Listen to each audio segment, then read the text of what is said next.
What's up, Wholesale Nation? It's Andre King coming at you today. Hey, so we wanted to start doing some videos to be able to help everyone in the group. And so today I wanted to cover something that's been going on in our business. And you probably have it going on in your business also. So, the title of this is going to be called Don't Piss Off Your Sellers. And so just give you examples. Yesterday, we had one of our salespeople take a phone call, and I can just hear that the person on the other end is like, why did you call me? You know, don't ever call me again. And the seller was just going on and on, right?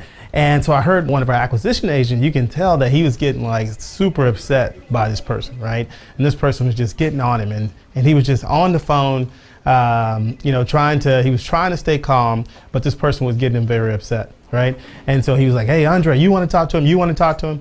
And so, I told him, I said, hey, calmly just, let him know that, hey, maybe we got the wrong phone number, and just politely, hang up the phone, okay? And so the reason I wanted to go over that, because there's so many, laws and things that are out there when it comes down to cold calling. For those of you who are cold calling, for those of you who are sending text and ringless voicemail, and even bandit signs, right?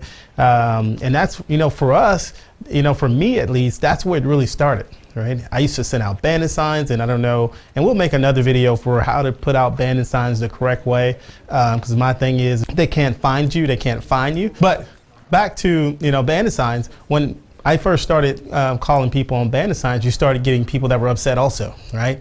Why are you out here littering? You're putting out these signs in our neighborhood. I'm gonna call the police and all this other stuff, right? And so you have to be able to handle those type of phone calls, because if you get escalated and you start getting upset, then that's going to increase the likelihood of that person actually going forward and trying to start a lawsuit, getting you in trouble, at least start up a bunch of stink, Facebook, social media, whatever, especially if they find out who you are and where you live. Because I've been one of those people, right? It wasn't that I was irate, but I did, they tried to find me for putting out bandit signs. Now, unfortunately, that case was dropped. Fortunately, that case was dropped. But yeah, so if you want to stay out of trouble, right, be nice to the seller. So I'll give you a few tips on how to handle it. So in most cases, these people are going to be, and for most people that are doing any type of telecommunications, things like that, like ringless voicemail, even text or phone call.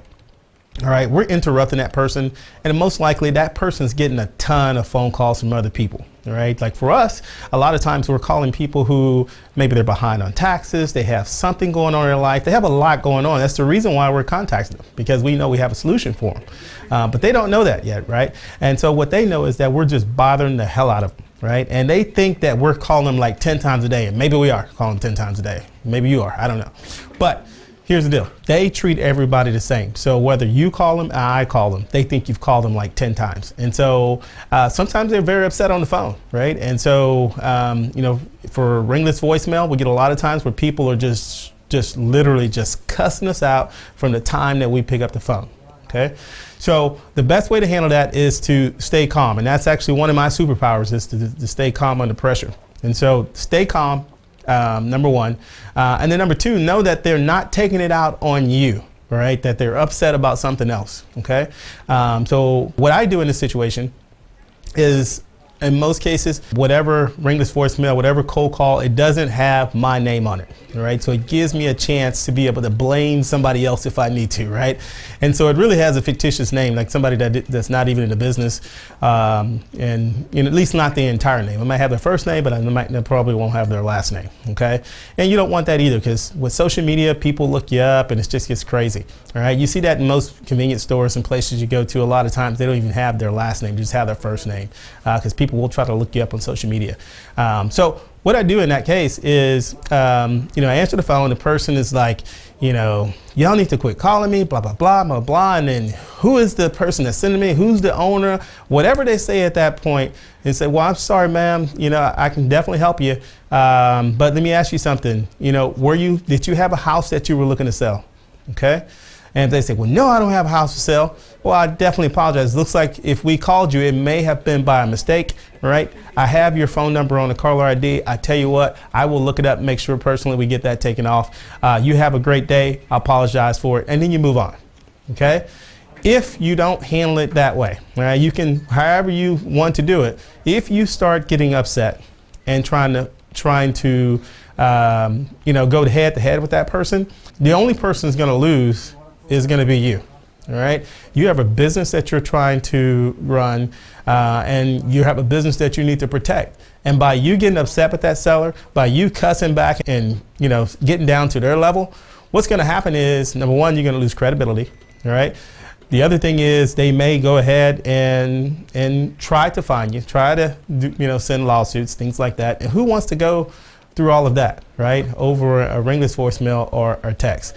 The other thing is that you could have been talking to someone who wants to sell their house. So while you're sitting there going back and forth and you're all heated, right, just like our acquisition, he was heated after that, right, it's going to mess up the rest of your phone calls, right, because now you're getting ready to get on a phone call with somebody who actually needs your help, but you're so heated you can't handle it, right? So what I have for you guys today, if you have an irate seller that calls in, keep calm. No, it's not about you, right?